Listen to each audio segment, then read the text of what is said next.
28 December DMP জানিয়েছে এই হত্যাকাণ্ডে জড়িত আসামিদের সীমান্ত পার হতে সহায়তা করায় ভারতের মেঘালয় পুলিশ তাদের আটক করেছে। হাদিকে হত্যার পরিকল্পনা এতটাই নিপুণ ছিল যে পুলিশ আসামিদের চিহ্নিত করার আগেই মূল অভিযুক্তরা সীমান্ত পাড়ি দিয়ে ভারতে গা ঢাকা দিতে সক্ষম হয়। পুলিশ আরও জানায়, প্রধান আসামি ফয়সাল ও আলমগীর অত্যন্ত চতুরতার সাথে দেশ ত্যাগ করেছে। তারা সিএনজি ও প্রাইভেট কার বদলে ময়মনসিংহের হালুয়াঘাট সীমান্তে পৌঁছায়। সেখানে ফিলিপ ও সঞ্জয় নামে দুই ব্যক্তির মাধ্যমে তারা অবৈধভাবে ভারতের মেঘালয় রাজ্যে প্রবেশ করে।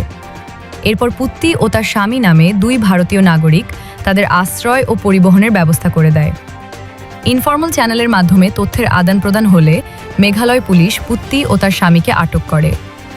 ডিএমপির অতিরিক্ত পুলিশ কমিশনার নজরুল ইসলাম জানান, খুনিরা হালুয়াঘাট সীমান্তে পৌঁছানোর আগে থেকেই সেখানে ফিলিপ এবং সঞ্জয় তাদের জন্য অপেক্ষা করছিল।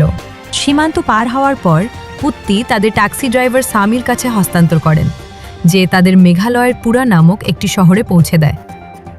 এই পুরো প্রক্রিয়াটি ছিল একটি পরিকল্পিত চেইন, যাতে কোনোভাবে খুনিদের ধরা না যায়। উল্লেখ্য, এই ঘটনায় এখন পর্যন্ত দেশে 11 জনকে গ্রেফতার করা হয়েছে, যাদের মধ্যে 6 জন আদালতে স্বীকারোক্তিমূলক জবানবন্দি দিয়েছেন।